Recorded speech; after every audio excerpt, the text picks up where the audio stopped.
Welcome to the deep dive. Today we are really jumping straight into the deep end, right, where science fact meets philosophy. We're talking about the urgent implications of human augmentation and, well, what that does to our identity. And look, this isn't some far-off hypothetical anymore, is it? We have concrete breakthroughs in AI, in biotechnology, in neuroscience. I mean, things like neural implants for better cognition or genetic modification for longer life. These are becoming real choices. The tech is basically here. It is. And that reality, that technological viability, it forces us to finally confront this intellectual movement called transhumanism. Right.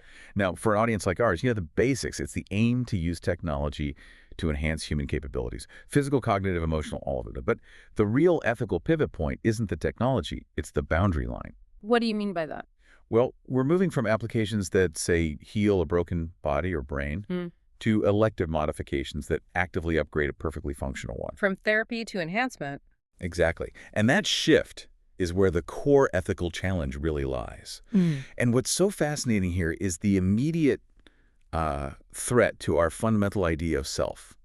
If we can fundamentally rewire the deep structure of our brains, not to treat a disease, but just to achieve, superintelligence or hyperlongevity, we have to ask, does the you that chose the upgrade still exist afterward? Wow. Do these modifications fundamentally alter our identity? I mean, we talk about creating an augmented species, something different from our natural selves. That's a huge philosophical thing to grapple with, but it also has an immediate, messy, real-world impact, right? Because as soon as we start defining what an upgraded self is, the next question is unavoidable. Who gets to be one? The sources detail this massive concern, inequality. Stark divide. A stark divide, exactly. If these technologies are prohibitively expensive, they could create a whole new kind of social stratification. One based on biology, not just economics. Right. It's not just a matter of wealth anymore. It becomes a matter of, well, biological superiority. Exactly. And the implications go way beyond economics. They get into some really profound psychological territory.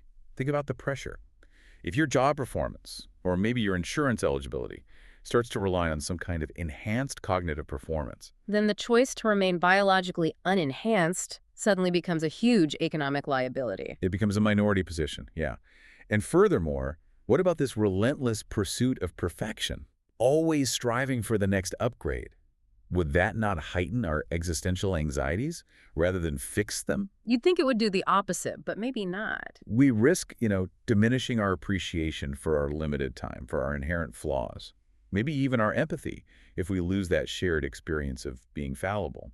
And that societal ripple effect is so clear. If the definition of normal shifts to this new augmented baseline, then our legal frameworks, our social structures, they all have to be reevaluated. Completely. Our entire social contract has to adapt. So what's the path forward? Well, this is where governance becomes critical, and we need foresight right now. The sources recommend proactive ethical leadership and really robust regulatory frameworks to guide the development of this tech. Because if we don't set the rules, The market will, and the market will almost certainly favor profit over equitable access. So what does this all mean for you listening to this? It means education has to evolve. It has to focus on fostering ethical reasoning so future generations can navigate a world where their own humanity might actually be a technological choice. The goal has to be leveraging technology to enrich and support our shared human values, not to diminish the essence of what makes us human. So defining human limits isn't about stifling progress. It's about ensuring that any kind of technological transcendence ultimately serves our species. And that leaves us with a provocative thought for today. If technology allows us to live for centuries and possess minds that are unlike any we know today, what new shared values will hold us all together when that biological common ground disappears?